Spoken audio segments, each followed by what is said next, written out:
Hello my friends and welcome back to my channel. Okay, welcome everybody.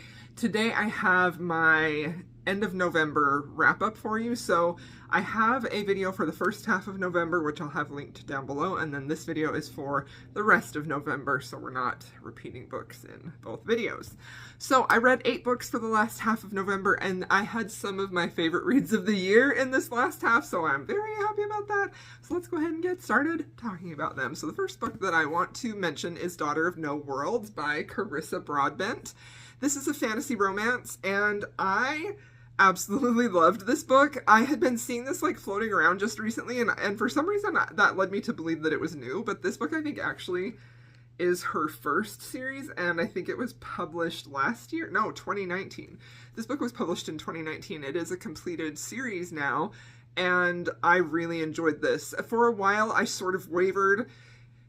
Is it a 4-star? Is it a 5-star? There were some things that weren't like 100% perfect for me, but overall, I was truly so impressed with this fantasy world building and the characters and the situation and the magic that I decided to give it a 5-star because I just kept thinking about it, and when I do that, that usually means that it's a 5-star read. So the basic plot of this is we have our heroine Tizana, who was sold into slavery at a very, very young age, and she, of course, has magical powers. And the magic system in here, I think, is it's a pretty soft magic system. Like, it's not very strict. It doesn't have a ton of rules, and it sort of feels like it's a bit organic. And I really actually enjoyed that. I prefer kind of softer magic systems personally. And I really enjoyed that. So she ends up getting sold into slavery very young, and the slave owner who purchases her is not 100% terrible. Like, she has a few feelings for him that are maybe sympathetic or empathetic, and she kind of struggles with that feeling of, well, he's not so terrible for me, like, maybe I should, try and treat him well or whatever, like, things like that.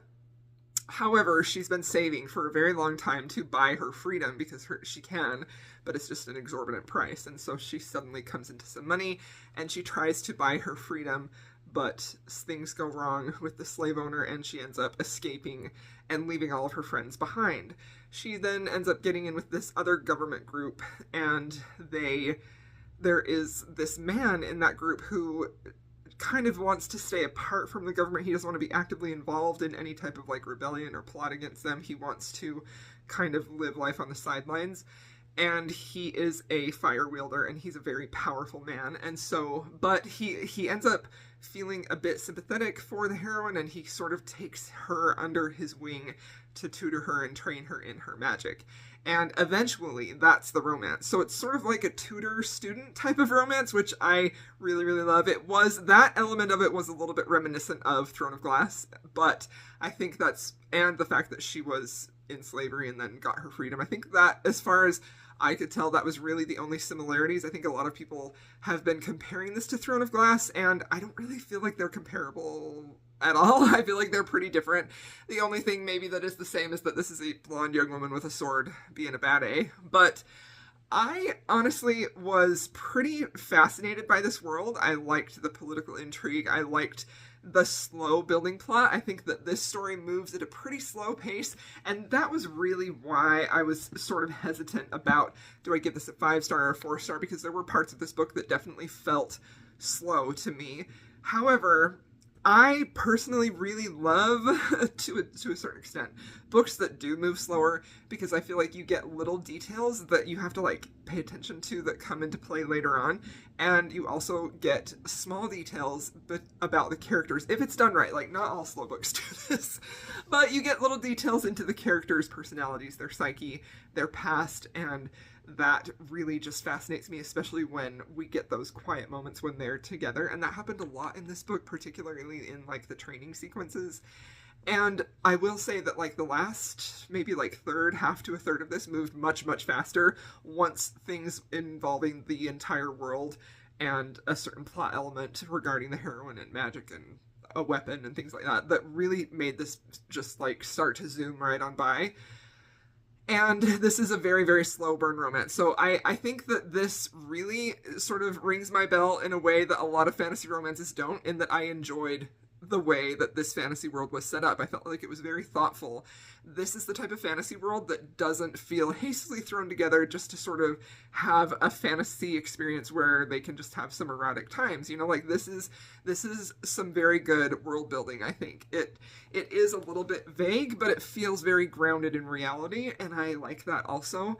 So overall, I really enjoyed this. The romance did come into play later on in the book. However, I think that my love for this was really about the characters and specifically about the fantasy element, the fantasy world, and the romance was maybe like third on that list. Like the romance in here wasn't super, super compelling to me, but it is there, and it's going to grow in future books because I think this is a trilogy, and I just really enjoyed it. I thought it was great. So if you're looking for like a really solid fantasy, heavier on the fantasy than the romance, like I would recommend this. I mean, personally, I prefer there to be an equal balance, but that's hard to find. So when I can't find that, I definitely prefer books like this where the fantasy world was absolutely solid, and I just really, really enjoyed it. So 5 stars. Okay, so carrying on, I've been in a big fantasy and contemporary mood. The next book that I read is Wolfskin by Juliette Marillier. Okay, so this is such a fun story. I've been, Jessin from Smart Women Read Romance and Jessin Reads Romance, she's one of my dear friends, and she and I talk every day, and we kind of got into a lot of conversations about Game of Thrones, the books, the show, House of the Dragon, and she was telling me, again, she's told me before, about her love for Juliette Marillier, and she ended up picking up one of her books, it wasn't this one, and she was telling me about them, and I was like, I really want to read those. Like, that just sounds, like, great to me, you know? Like, I had also just sort of come off of reading Fire and Blood. So I ordered a bunch off of eBay that I could find because they're out of print. This one is, for sure. And it got here, and I was just like, it just kept calling to me. Like, I wanted to pick it up so bad, and so I did. This is a fantasy book with a romantic element. The romance does have a happily ever after, but it's definitely not the focus of this book. But the romance in here was very, very beautiful, very well done. But the fantasy world in here was fantastic. This is also like a historical fantasy, where it feels very richly steeped in history, like Norse mythology and the Orkney Islands and actual events that happened at that time, but also very, very clearly fantasy elements have been added to this, and the characters in here were just so fantastic. I loved this book. This book felt very distinctly like catered to my taste. It just felt like a crystal book, and I just loved it so freaking much. So I owe Jessin for picking this up and reading it because she had, and I was heavily influenced by her. So the basic plot of this is we follow 2 boys from the time they're very young to the time when they're adults and the events that unfold as they grow up and go through their life. One of them is named Ivan, and his main goal in life is to be a wolfskin, which is basically like a big, powerful, fearless warrior for the people there, and specifically for Thor. So they have like a slight, not really religious, but like spiritual aspect to it, like Thor is the god that they believe in. And that is his goal, is to become a wolfskin. And his friend, Summerled, is the villain of this story. And from the time that you see Summerled on the page, like, you know there is just something off. There's something haunting about him. There's something very creepy and unsettling about him. But there are also moments where he's very human and he does things that aren't evil, that are actually caring and kind, specifically in his relationship with Ivan, the hero, that make him a gray hero in some ways, and it makes you want him to be good. So eventually events happen, things unfold, and both of these 2 men, when they grow up, they end up traveling to the Orkney Islands where they're going to like settle, and things happen there that Summerled is involved in that bring about a war and a lot of dark times happening to the people on that island. And Ivan is, at that moment, when he realizes, like, he's been seeing events happen in his life as he grew up with Summerled, where he's been very concerned about some of his actions, and he's starting to like feel like, is he evil? Like, why is he doing this? You know, because Ivan is truly a good character. Like, he is a hero in every source of the word. He's an honorable man. Like, the idea of him betraying his honor, like, just causes him immense distress. Like, he is just such a great character. But Summerled is great too because he's very fascinating and complicated in that way, and Ivan is complicated as well. But he's definitely the polar opposite of Summerled. One is good and one is evil. but the way that Juliet writes them, it doesn't feel like cardboard cutouts. Like, they're very nuanced type of characters, and I love that so much. So when he's on the island, that's where he meets Nessa, who is a priestess there, and she's the daughter, or she's going to be who the royal line is passed down through. Like, it's like the royal line is passed down through the women, their sons, like matriarchal in that way. And that's the romance that is involved, and she is also the key to saving the people and bringing about a conclusion to this. So it's a very complicated plot, and it is very long, and a lot of things happen in here. It's I would say this is equal parts character-driven and plot-driven, and I just loved it so much. The romance in here was very sweet and just compelling, and I love this. It raises a lot of, like, moral questions. It raises a lot of questions about what is family, and what is our obligation to family, and what happens when you find a new family, and can you change the course of your life? If you feel like you're set down one path, can you change it and do something else? And I love this book so freaking much. It was amazing. I loved it with my whole heart and soul. Okay, the next book that I read is How the Grump Saved Christmas. I listened to this on audio. This is a Christmas novella not a novella, this is actually a full-length book by Claire Kingsley. This is super cute. This is a cute, fun, very heartwarming romance, very reminiscent of a Hallmark movie, but, like, elevated, I think. And this was just a really good time. It had great Christmas vibes. The basic plot is our heroine, Isabel. Her family owns a Christmas village, Christmas tree farm. They have, like, reindeer and all this other stuff, and it's just sort of been this tradition in the town, and she's very emotionally attached to it. Her family has fallen on hard financial times, and there is an offer on the table that someone may want to buy this property, buy this land. And, of course, the man who is sort of spearheading that is Elias, and he is this powerful businessman. He's offered a promotion if he can secure the sale of this property. And Elias and Isabel are actually, like, they were childhood sweethearts, childhood lovers in high school. Something happened that tore them apart, and so there's a bit of animosity between them. So it's basically them trying to work this out. This, you know, big, powerful businessman, small town girl wants to save the Christmas tree farm, and it's just very, very cute, very swoony. I mean, I feel like, in general, I tend to be very lenient with how I rate Christmas romances, unless it's just absolutely awful, because I don't expect a ton of emotional development. I don't expect a ton of romantic development. I'm there for the Christmas vibes, sweet, cute, happy, and that's exactly what this was. So I gave it 4 stars, and I just really enjoyed it. I think that if you're looking for a good a solid small town Christmas romance, like, you can't go wrong with this. It was very fun. Okay, the next book that I read is Revive Me by J.L. Seegers. So this is part of her New Haven series. The first book, Restore Me, was one of my favorite books I've read this year. I absolutely loved it. I read it earlier this year. I thought it was fantastic. Freaking amazing. I was just absolutely blown away by this author. I read it and loved it. So that book, Restore Me, is part of this world, but it's a standalone. Like, it doesn't leave you on a cliffhanger. It's not a duet. It's a complete story of the one couple. Revive Me is the one that I read is part 1, and this is, I believe it's going to be a trilogy. So the second part in this book just released on November 22nd, I believe. And I wanted to read the first book so I would be ready for that one when it came out. And I read it. It took me quite a while. It was a pretty long book, and I ended up enjoying it. This book wasn't perfect for me. It definitely wasn't as perfect as Restore Me was. I feel like this book was... Okay, so it pains me to say this because I do feel like I gave this book 4 stars, if I didn't say that already, and I feel like that's a bit generous because this book was definitely not perfect. This was not a fast read. There were parts of this book that were very, very slow, that were overly repetitive. We were dwelling in certain scenes in characters' heads for way too long. There wasn't enough dialogue. There wasn't really any plot. This is basically about Chris and Mal, who we meet in the first book. And we know there's something that happened in their past, but we don't know what. So they basically meet in this book. This book follows their meeting, and they have a fake relationship, and that's kind of it. There really aren't a lot of plot elements that are happening here. These characters have a lot of emotional baggage, both with their families and prior relationships, even though they meet when they're very young in this book.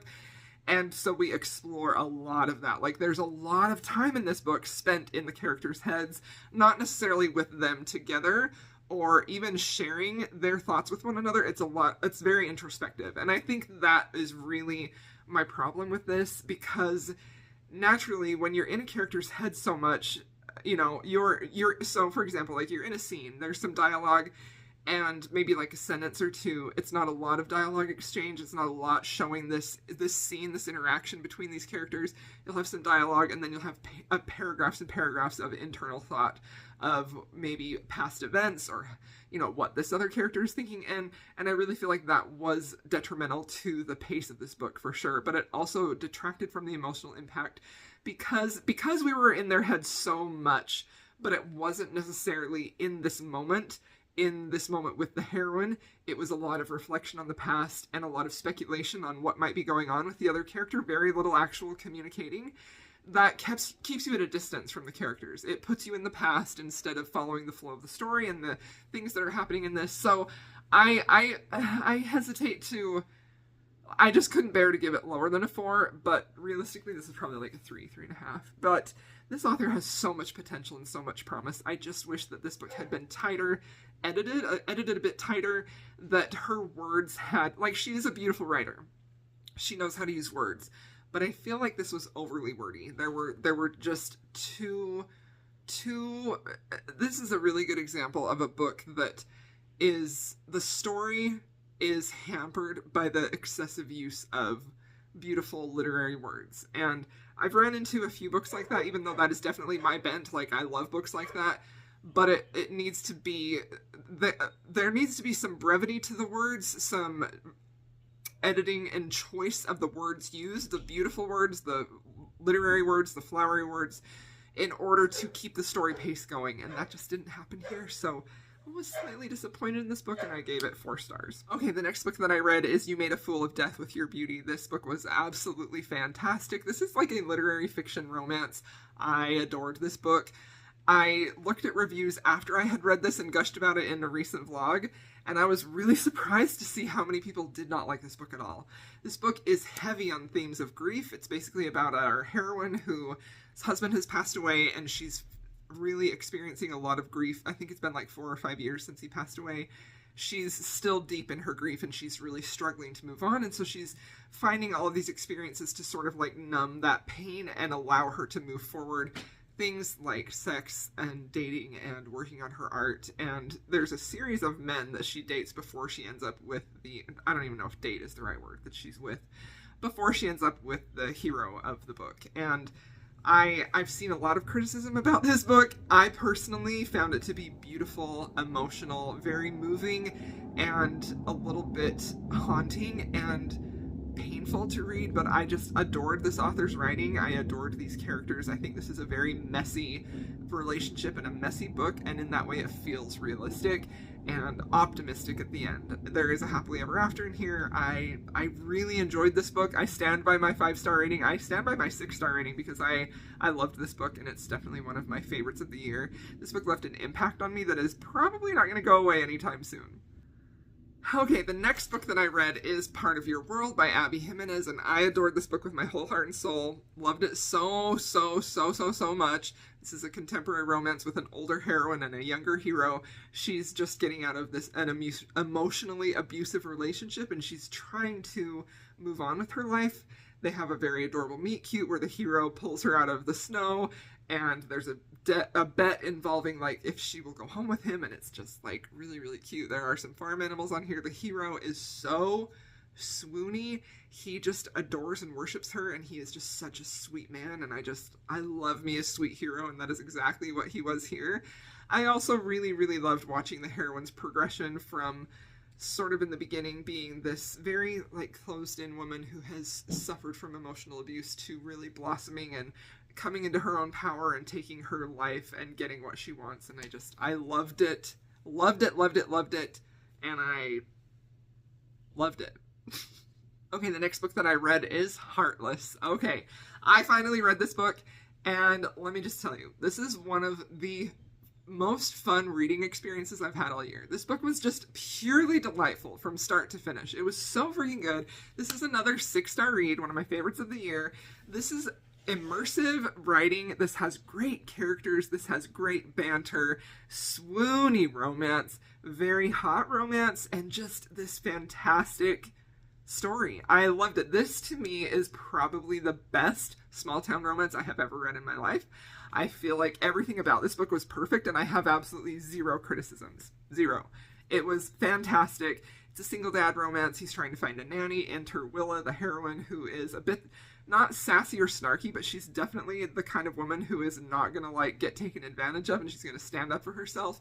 And I loved that. But the thing that makes that work really well here is that we also got to see her vulnerability and her really like being tender. And I love when an author can show us multifaceted characters like that, where we don't just get the snarky heroine or the strong heroine or the maybe wallflower heroine. Like, we get a full 360 picture of this woman, and that makes you really like relate to her, and it also makes you just really love her and want her to be happy. And the hero was a grumpy hero. This is Grumpy Sunshine, obviously. He's a single dad. The little boy in this was adorable, by the way. I loved the family aspect of this. But the hero is older, and he instantly feels something for her, and not just physically, which is another thing that I think Elsie does really well. She balances that physical desire, physical attraction, with just this attraction to this person, this draw to this person, this, you love the way they laugh, you love the way they talk, you love the way they think. Like, it's just perfection. It's just such a good blend of that. Like, it's a cowboy romance, it's set on a ranch. Like, I don't really know what else you would want from a book like this. It was literally perfect. It was truly so good. I just enjoyed the heck out of it. And everybody who has been praising this book is right. This was fantastic. It's on Kindle Unlimited, and I just loved it so much, and like, I want to read it again. Like, that's how much I loved it. I'm not a huge rereader, but I would reread this maybe tomorrow. Not really, but it was so good. Y'all were right. Cheyenne, thank you for bringing this author to the world of BookTube, because she's fantastic, and I've loved everything I've read from her, which is only 2 books at this point, but it's gonna be more. Okay, and the last book that I read is Lovelight Farms. So this is a Christmas romance, but I think it's kind of light on the Christmas, but it's just so cozy. Like, this is just such a cozy, cute book. Very cute romance, very cozy vibes. This was just really also subtly layered with a bit of nuance in the characters and their backstory and why they are the way they are and the building of their relationship, and it was just so fun and cute and cozy. I did give this book 4 stars. I think it's probably going to be a rare thing for me to give a Christmas romance or a holiday romance 5 stars, even though I said I am lenient on them. Like, I still just, I haven't really found, I've found a few actually. I do have a Christmas romance video up by the time you watch this, and there is at least one in there that is a 5-star read. But this book is, if you want something cozy, something sweet, something Christmassy, just pick this up. Like, it just feels like a big warm hug. And I also feel like in this book, compared to some other Christmas romances I've read, I feel like the romance was developed really well here, and it wasn't rushed. It wasn't, like, hastily thrown together. It was very sweet. It was very swoony. It's basically about our heroine who wants to save her family's Christmas tree farm. But in order to do that, she enters this contest from a social media influencer where she can win some money to save her farm. But because she kind of wants to sell her farm on being like this romantic location, she says that she has this boyfriend who she doesn't have. Enter the hero, Luca, who is the fake relationship. And of course, that turns into a real relationship. And it's very adorable, very good, and yeah, everybody who's been saying good things about this, like, they're right. This is just very fun, very sweet, super cozy, Christmassy read. Like, grab this off Kindle Unlimited, get yourself a cup of cocoa, and sit under the Christmas tree and just have a really good, cheerful time. So, all right. Those are the books that I have read for the last part of November. Thank you so much for watching this video, my friends. I hope y'all enjoyed it, and I'll see you in my next one.